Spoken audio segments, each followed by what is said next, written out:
Olá, aqui é a Ana Coé para a leitura da Bíblia 365. Hoje é dia 21 de abril, dia 111. A nossa leitura ela se divide em 4 partes: Antigo Testamento, Novo Testamento, Salmos e Provérbios.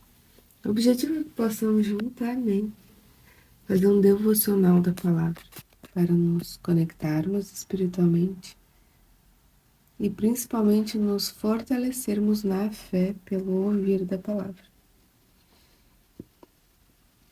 Te convido a escolher um local confortável e de preferência em silêncio, para que você possa desfrutar deste momento em Cristo. E na autoridade do nome de Jesus, peça ao Espírito Santo que transbordem os nossos corações, tornando-os ensináveis, para que possamos receber as revelações da leitura de hoje. Amém? E amém. Lembre-se de se inscrever no canal, curtir o vídeo, ativar o sininho para receber as notificações diárias. E o mais importante, compartilhe com os irmãos esse vídeo para que possamos expandir o Evangelho por todas as nações até que chegue o fim. Mateus 24, 14. Antigo Testamento, Josué, capítulo 22, versículo 21. Então, os filhos de Rubem, os filhos de Gade e a meia tribo de Manassés responderam aos cabeças dos grupos de milhares de Israel: Poderoso Deus, o Senhor, o poderoso Deus, o Senhor, Ele sabe, e Israel mesmo o saberá. Se foi em rebeldia ou por infidelidade contra o Senhor que fizemos isso, não nos poupem a vida no dia de hoje. Se edificamos um altar para deixarmos de seguir o Senhor, ou para sobre ele oferecermos holocaustos e ofertas cereais, ou sobre ele fazermos ofertas pacíficas, que o Senhor mesmo nos responsabilize por isso. Pelo contrário, fizemos isso por causa da seguinte preocupação: amanhã talvez os filhos de vocês dirão aos nossos filhos: o que é que vocês têm a ver com o Senhor, o Deus de Israel? Porque o Senhor pôs o Jordão por limite entre nós e vocês. Ó filhos de Rubem, filhos de Gade, vocês não têm nada a ver com o Senhor. E assim, bem poderiam os filhos de vocês afastar os nossos filhos do temor do Senhor. Por isso dissemos: vamos edificar um altar, não para o holocausto, nem para sacrifício, mas para que entre nós e vocês e entre as nossas gerações, depois de nós, nos sirva de testemunho e possamos servir o Senhor na presença dEle, com os nossos holocaustos, os nossos sacrifícios e as nossas ofertas pacíficas. E também para que, no futuro, os filhos de vocês não digam aos nossos filhos: vocês não têm nada a ver com o Senhor. Por isso dissemos: se no futuro disserem algo assim a nós ou aos nossos descendentes, responderemos: veja o modelo do altar do Senhor que nossos pais fizeram, não para holocausto nem para sacrifício, mas para testemunho entre nós e vocês. Longe de nós a intenção de nos rebelarmos contra o Senhor e deixarmos hoje de seguir o Senhor, edificando um altar para o holocausto, oferta de cereais ou sacrifícios.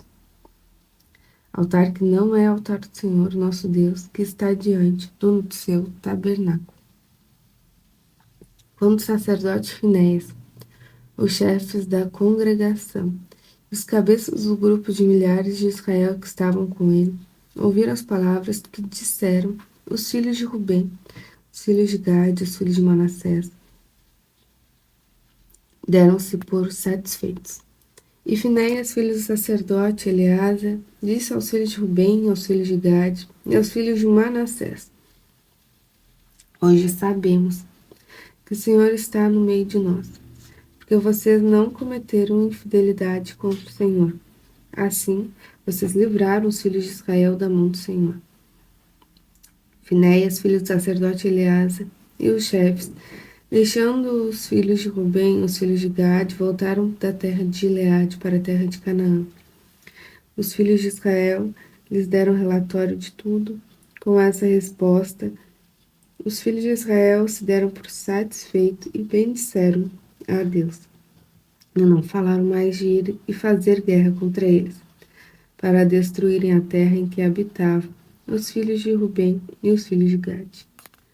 Os filhos de Rubem e os filhos de Gade chamaram o altar de testemunho, porque disseram: é um testemunho entre nós de que o Senhor é Deus. Muito tempo havia se passado desde que o Senhor havia dado a Israel repouso de todos os seus inimigos ao redor. Josué agora já era bem idoso. Ele chamou todo Israel, os seus anciãos e os chefes, os seus juízes e os seus oficiais, e lhes disse: já estou velho, e vocês já viram tudo que o Senhor seu Deus fez com todas essas nações por causa de vocês. Porque o Senhor seu Deus é o que lutou por vocês. Vejam bem, por sorteio eu reparti entre as tribos de vocês estas nações que restam, juntamente com todas as nações que têm eliminado, desde Jordão até o Mar Grande, na direção do pôr-do-sol. O Senhor, o seu Deus, as afastará e a expulsará na presença de vocês. E vocês tomarão posse das terras dessas nações, como o Senhor, seu Deus, prometeu. Portanto, esforcem-se muito para guardar e cumprir tudo que está escrito no livro da lei de Moisés, para que dela não se afaste, nem para a direita, nem para a esquerda, para que não se misture com essas nações que restaram entre vocês. Não façam menção aos nomes de seus deuses, nem jurem por eles. Não sirvam, nem adorem esses deuses. Pelo contrário, apeguem-se ao Senhor seu Deus, como vocês têm feito até o dia de hoje. Ninguém conseguiu resistir a vocês. Um só de vocês perseguirá 1000, pois o Senhor seu Deus é quem luta por vocês como ele prometeu. Portanto, empenhe-se em amar o Senhor seu Deus, porque se vocês se desviarem dele e se apegarem ao que resta dessas nações que ainda se encontram entre vocês e se unirem com elas por meio de casamento e se misturarem com elas e elas com vocês, saibam com certeza que o Senhor seu Deus não expulsará mais essas nações de diante de vocês. Pelo contrário, elas serão um laço, uma rede para vocês, e açoite nas costas, e espinho nos olhos, até que vocês desapareçam desta boa terra que o Senhor seu Deus lhes deu. Novo Testamento, Lucas, capítulo 20, versículo 27.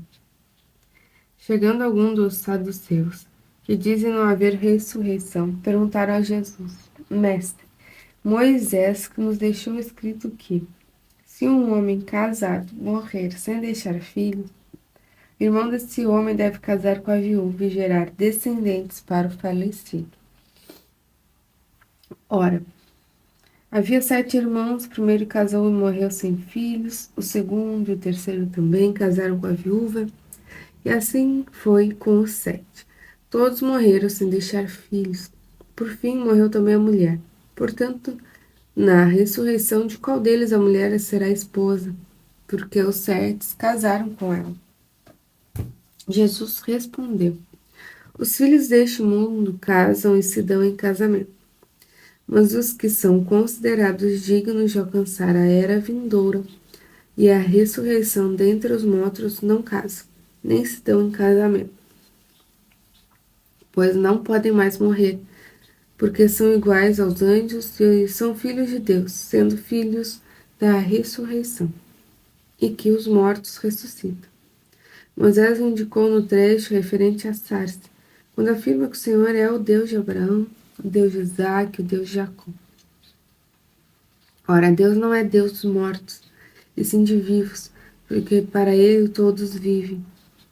Então alguns dos escribas disseram: Boa resposta, mestre. E não ousaram mais fazer perguntas a Jesus.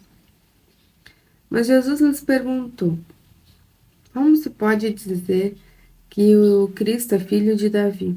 Mas o próprio Davi afirma no livro dos Salmos: Disse o Senhor ao meu Senhor: Sente-se à minha direita até que eu ponha os seus inimigos por estrado dos seus pés.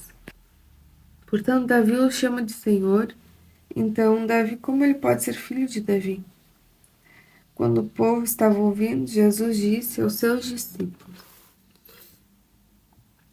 Cuidado com os escribas que gostam de andar com vestes talares e muito apreciam as saudações das praças, as primeiras cadeiras nas sinagogas e os primeiros lugares nos banquetes. Eles devoram as casas das viúvas para o justificar, fazem longas orações. Estes sofrerão juízo muito mais severo. Salmo 89, versículo 14 ao 37. Justiça e direito são o fundamento do teu trono. Graça e verdade te precedem. Bem-aventurado o povo que conhece os gritos de alegria, que anda, ó Senhor, na luz da tua presença. Em teu nome se alegra o dia todo, e na tua justiça se exalta, porque tu és a glória de sua força, no teu favor exaltado o nosso poder. Pois ao Senhor pertence o nosso escudo e ao Santo de Israel o nosso rei. Outrora falaste em visão aos seus santos e disseste: a um herói concedi o poder de socorro no meio do povo. Exaltei o escolhido, encontrei Davi, meu servo, com meu santo óleo ungi. A minha mão estará sempre com ele, meu braço o fortalecerá. O inimigo jamais o surpreenderá, nem será ele humilhado pelo filho da perversidade. Esmagarei diante dele os seus adversários e destruirei aqueles que o odeiam. A minha fidelidade e a minha bondade o acompanharão, e em seu nome crescerá o seu poder. Porei a sua mão sobre o mar e a sua direita sobre os rios. Ele me invocará dizendo: Tu és o meu Pai, meu Deus e a rocha da minha salvação. Por isso farei dele o meu primogênito e mais elevado entre os reis da terra. Conservarei para sempre minha bondade para com ele e lhe confirmarei a minha aliança.